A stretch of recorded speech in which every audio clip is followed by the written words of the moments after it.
picking up the pieces of an Indiana tragedy, like the bones left behind by a suspected killer who never faced justice.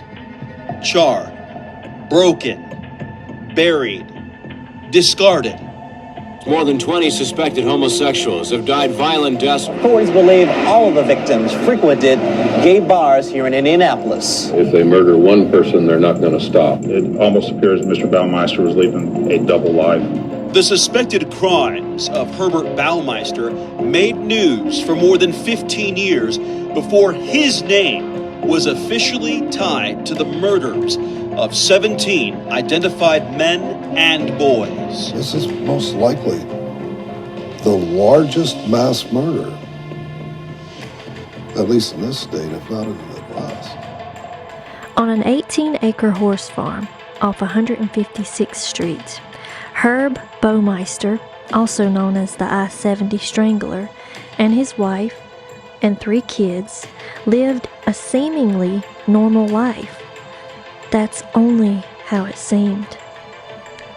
When the wife and children were away, Herb would play. And by play, I mean not nice games, but sadistic and evil activities that ended the lives of several men, most of the victims being teens. His evil deeds led to their dead bodies being buried on his property in the woods. 4 of the victims were a part of the LGBTQ community. There were a lot of missing people and a lot of missing gay people in Indianapolis. A man who saw his friends disappear as a killer preyed on his community. It is part of our gay history. It's a horrible chapter, and not something to just flip the pages and gloss over and go on. This was one of the most notorious and gruesome crimes in the Indianapolis area. Before the Fox Hollow murders, Herb was known as the I-70 Strangler, an American serial killer who killed at least 11 young boys and adult men in Indiana and Ohio between June 1980 and October 1991. He would dump their bodies near Interstate 70. The killer met his victims in popular gay bars and other similar establishments within a 4-block radius in Indianapolis.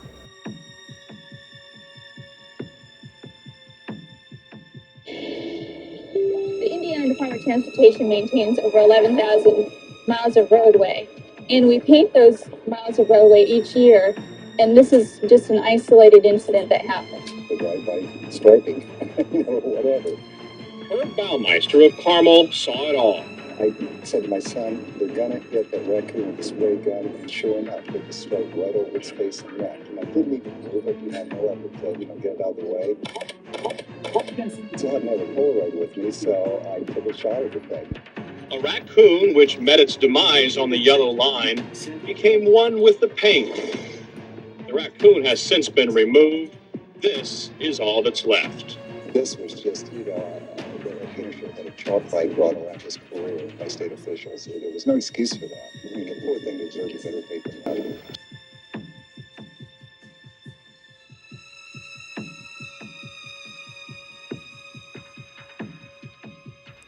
All of the victims were later found naked or partially clothed near Interstate 70, often dumped in rivers, streams, and ditches in the rural countryside.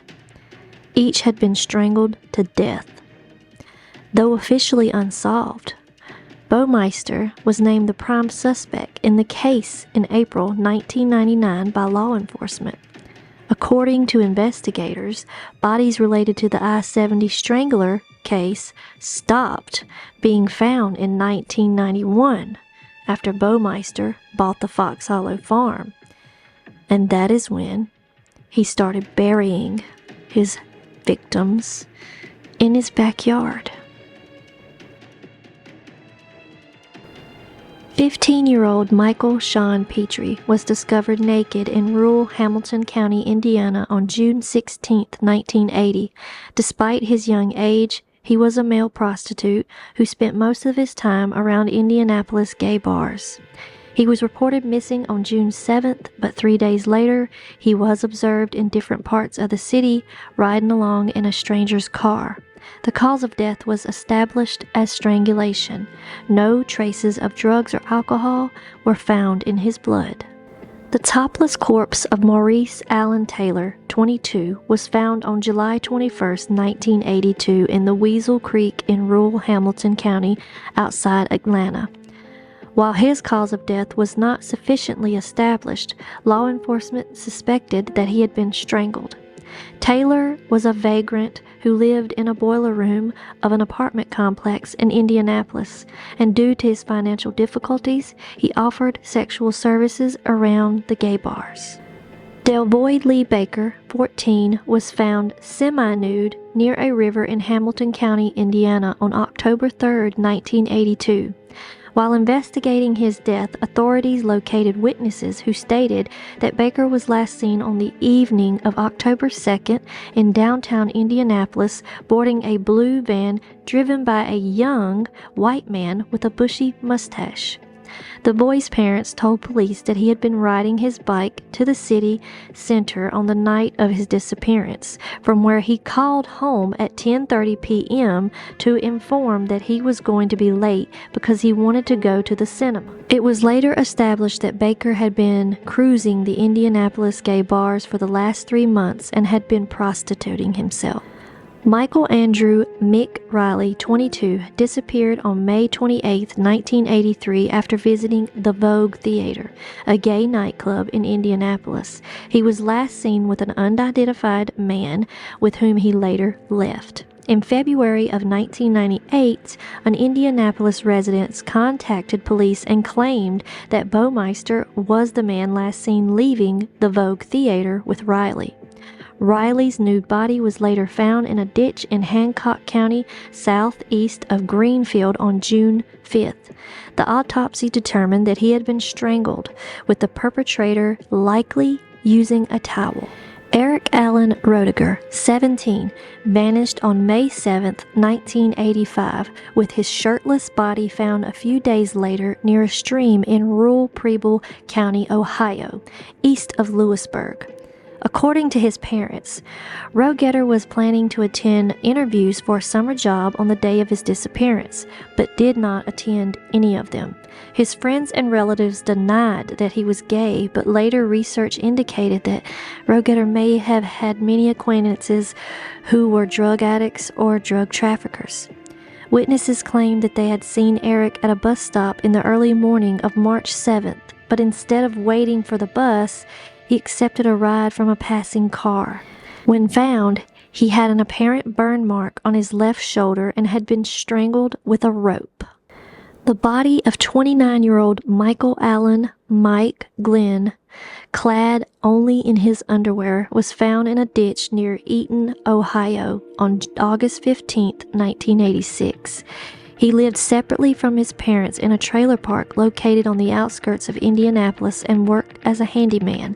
The exact date of his disappearance was not established. Strangulation marks, possibly from a rope, were found on his neck. He was identified 3 years later after his discovery with the help of fingerprinting. James Boyd Robbins Jr., 21, went missing on October 15, 1987 at around 10 p.m. shortly after leaving his mother's home in Indianapolis and walking to the southern part of the city. 2 days later, on October 17th, his naked corpse bearing strangulation marks was found in a ditch in rural Shelby County near Interstate 70 south of Gwinnettville. While investigating his murder, police located 2 witnesses who gave conflicting information. One claimed that they had seen a red Jeep Wrangler Renegade near the crime scene, while another said that the car was a Chevrolet Blazer. The corpse of 26-year-old Stephen Lynn Elliott, clad in his underwear, was found on August 12, 1989 in rural Preble County, Ohio, near Interstate 70. He had been strangled, presumably with a rope. Elliott's father told police that when his son came out as gay in 1979, he then left the family household and became involved in prostitution, developing an alcohol addiction. Clay Russell Boatman, 32, a licensed practical nurse, disappeared on August 14, 1990, after leaving his Richmond, Indiana apartment to visit Our Place, a local gay bar. His body, showing signs of strangulation, was found in a ditch by a group of children near Eaton, Ohio. When interviewed, Boatman's family denied that he was homosexual. Thomas Ray Clevenger, Jr., 18, vanished without a trace on September 6, 1990, and his semi-nude corpse was later found at an abandoned railroad track near Greenville, Ohio. Clevenger grew up in a poor neighborhood of Indianapolis, and shortly before his death, he engaged in prostitution near gay bars to earn money, a fact denied by his mother and sister. The body of 42-year-old Otto Gary Becker was found in a ditch next to a gravel road in rural Henry County, Indiana on August 6, 1991. While investigating his murder, police identified several witnesses who claimed to have seen Becker in a car with another male driving north on Interstate 70 near Indianapolis. The witnesses were taken to the police station and shown photographs of various criminals convicted of kidnapping and murder charges in the state, but none of them was matched to the alleged abductor.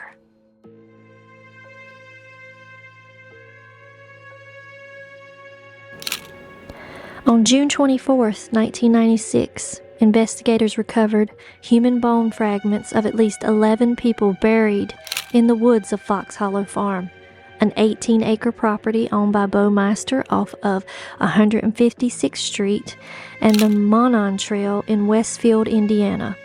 A new search on December 4th, 2022 found one bone and identified 20 additional locations that might have had more remains buried under the ground. Only 8 people have been identified since the initial discovery. The additional 3 remains are still unidentified, although they are all believed to be male and have been victims of homicide. Hamilton County Coroner's Office have appealed to the public, requesting anyone with missing family members from the mid-1980s to mid-1990s in the Indianapolis area to complete a DNA test in an effort to help identify the victims' remains. 10,000 bone fragments unearthed on Beaumeister's former property, Fox Hollow Farm in Westfield. These people were placed on a shelf for 26 years, and they were forgotten. And they're no longer forgotten.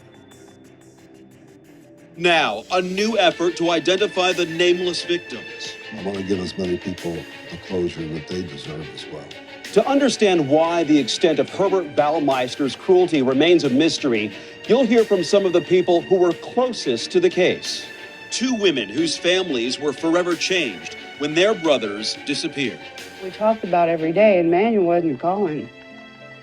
My brother was young and he was innocent, you know. He was an innocent kid, no matter his lifestyle. 2 former prosecutors who could now look back on the case and its abrupt ending. And he knew he had the evidence.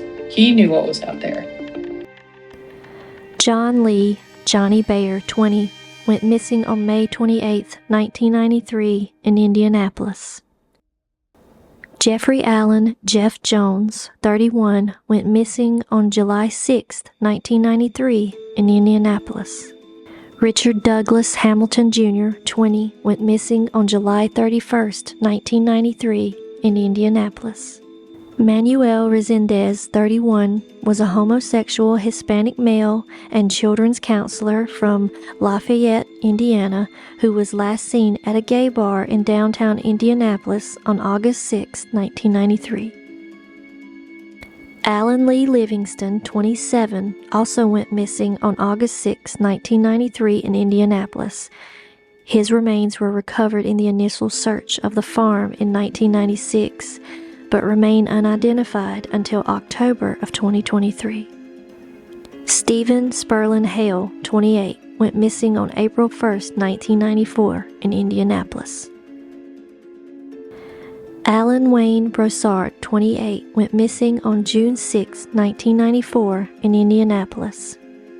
Roger Allen Goodlett, 33, went missing on July 22, 1994. Last seen after he left his mother's residence where he lived to visit a gay bar on the 16th Street in Indianapolis. 2 weeks before his disappearance, Goodlett was sighted in a company of Beaumeister in several Indianapolis homosexual establishments.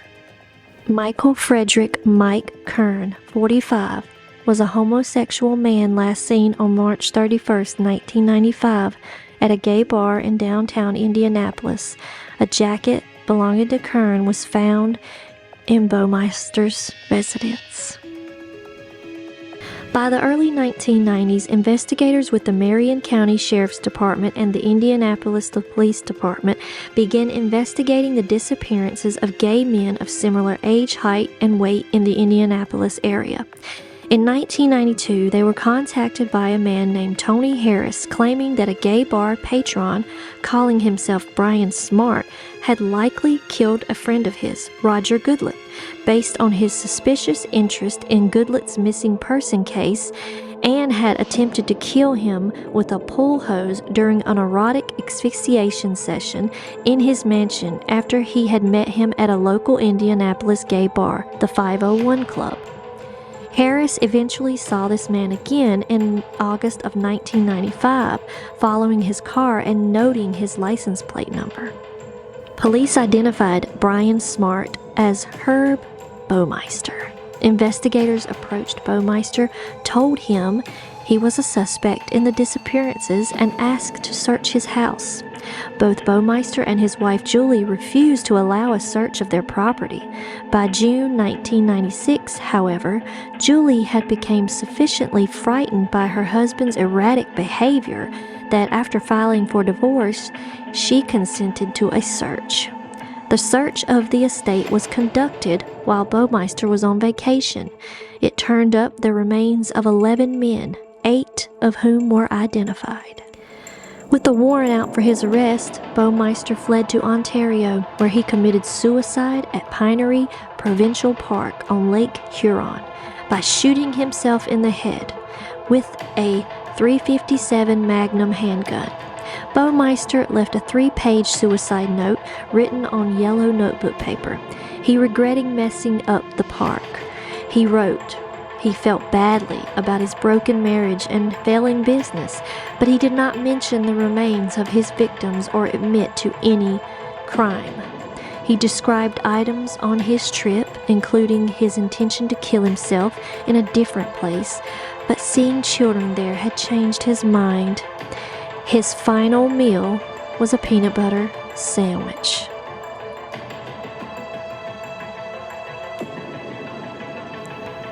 With tragic deaths, we all know, in some cases, can come paranormal activity. Anyone that dies tragically or horrifically, it tends to leave a mark spiritually. And with the current owners of Fox Hollow Farm, the Graves, they have seen unidentifiable figures. They have heard unidentifiable noises. There's a lot of activity that has been going on the farm. The place is a lot of work, and it needed a lot of work. It had been vacant for about 5 years, but that's what initially brought us here was land for horses. And behind us we have the pool, which is infamously known for a lot of the murders to have actually happened in the pool. When you first moved in and you kind of knew a little bit about the story, where were some of the places in the house that had the most activity? Well, there's certainly 2 places. Initially, and my wife brought this to my attention, I was on the ladder painting right back here, actually, and she was down lower painting, and she hollered up to me and said, there's a man in the woods in a red shirt. And, of course, I got down off the ladder, and being a famous place or infamous place, people come by uninvited a lot, and I thought it was another one of those persons. And I got down off the ladder, and I said, where is he? And she said, well, he's gone. I said, where did he go? She said, well, he's gone. She said he just walked into the woods. And I said, well, what are you talking about? She said, well, it's actually the second time I'd seen it. And she pointed to those trees over there and said there was a man in the wood, a man in a red shirt walking away, and but he had no legs. He was see-through as far as from the waist down. And of course, I made a joke, and I thought she was maybe losing her mind. And she said, no, Mary, very matter-of-factly, that's what I saw. And she had never told me anything like that before. So that was probably the first thing that happened that was a little unusual. And then a little bit later on, a paranormal researcher had contacted me, and he asked me, had I seen anything? And I said, no. And he said, well, we had come out to the property a year before you moved in, and that's one of the most haunted houses in Indiana. And I said, what are you talking about? And he said, well, haven't you seen anything? And I said, no. And I said, well, my wife saw something. And at that point on the phone, he told me, let me tell you what she saw and where she saw it. He said, you look out your master bathroom window to the west side of the property, there's a group of 3 trees. She saw a guy in a red shirt with no legs. And of course, that's exactly what she had told me. At that point, he offered to come out and do a full investigation for us. And I said no. And at that point, we had decided before we even moved in that we were sort of trying to forget all of this. It's hurt the property value. We thought, well, we'll just not talk about it, and the property value will go up, and we'll walk off into the sunset. But things continued to happen. I told him, no, we're not interested in that. Well, about 6 months later, he called me back and said there's a paranormal group or paranormal conference here in Indianapolis, and I have people from the History Channel, the Travel Channel, and the Sci-Fi Channel here, and we would love to come out and do an investigation for you, but it has to be this week. And I don't know, something just caused me to agree to it. I said, okay. Well, my wife had gone to Colorado for this medical conference, and I called her and I said, hey, the Ghostbusters are coming out on Saturday night. You'll be back. And at that point, she said, good. Maybe they'll pick up on what I picked. So much so that it has drawn the attention of Ghost Adventures. In May of 2014, they had an episode where they investigated Fox Hollow Farm. Now, Rob Graves is a skeptic, and even though he and his family members have heard the unidentified noises, and they've had lamps move overnight and even seen dismembered figures out of the windows of their Westfield home, Rob says, it's just stuff I can't explain. Graves has been told by psychics that the phenomenons taking place are from unrested souls. They're souls that have not moved on because so many were unidentified. They haven't had any closure, he said. It's not a demonic thing. Despite the unexplainable activity, Graves said his family has no plans to move.